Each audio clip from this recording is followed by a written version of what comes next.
Welcome everyone to David Dudley Outdoors, and today is another episode of Trophy Talk. This is going to be episode 3, so if you haven't joined in on this episode, on this series that I'm doing, I'm going to be talking about trophies, things that mean a lot to me. The first episode was me winning $700,000. The second episode was me winning a tournament on Lake Vermilion in a pretty cool way. So today is actually a trophy. Now you can see I got $4.2 million of trophies behind me, and hopefully we're going to get a lot more this year fishing the BPT tour. But today's trophy talk is not as necessarily going to be a trophy, but we're going to talk about this little tiny hook, and if you can see it, and this little bait. The reason this is special to me is because this was the last lure that my dad, who taught me how to fish, who took me time after time fishing with him whenever I could go with him. This was the last lure that my dad used to catch a bass. And I'm going to tell you the story behind it. Basically, guys, my dad died of ALS, and it's something that attacked him very quickly. My dad was a very strong man. He was very strong, and to see my dad go down as rapidly as he did was hard on me at the time, but I knew I needed to take a trip. I knew I needed I wanted one good last just slaughter with my dad, and the only place I knew that we could do that was to head north to some smallmouth fisheries. And my dad had never really had much, had never really destroyed smallmouths like you hear about, going out catching 100, 150, smallmouth a day. But not only did we top 150, in 3 days we caught 650 smallmouth.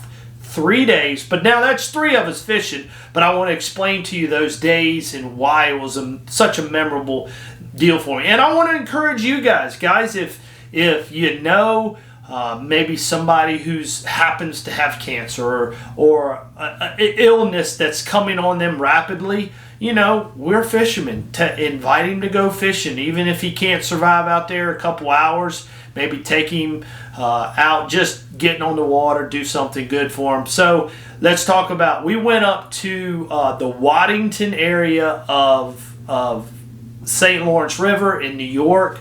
That's when we started hearing about this section of the St. Lawrence. It was phenomenal fishery. So we headed up there. I think it was in September sometime. So me and a friend of mine and my dad headed up there. Now, when you go up there fishing, you're expected to catch all these big giant smallmouth like you heard about in that area. Well, September time of the year, I didn't really get on the big ones, but we did get on 650 smallmouth. And what makes it memorable is watching my dad. Of course, I know a lot of you can relate. You have your dads, or it could have been your mom, your uncle, or whoever it is. But seeing them come back to life, seeing them have a smile on their face, and it could be somebody battling with depression. It could be somebody, I don't care, I say sickness. It could be anything from depression to, somebody might have PTSD,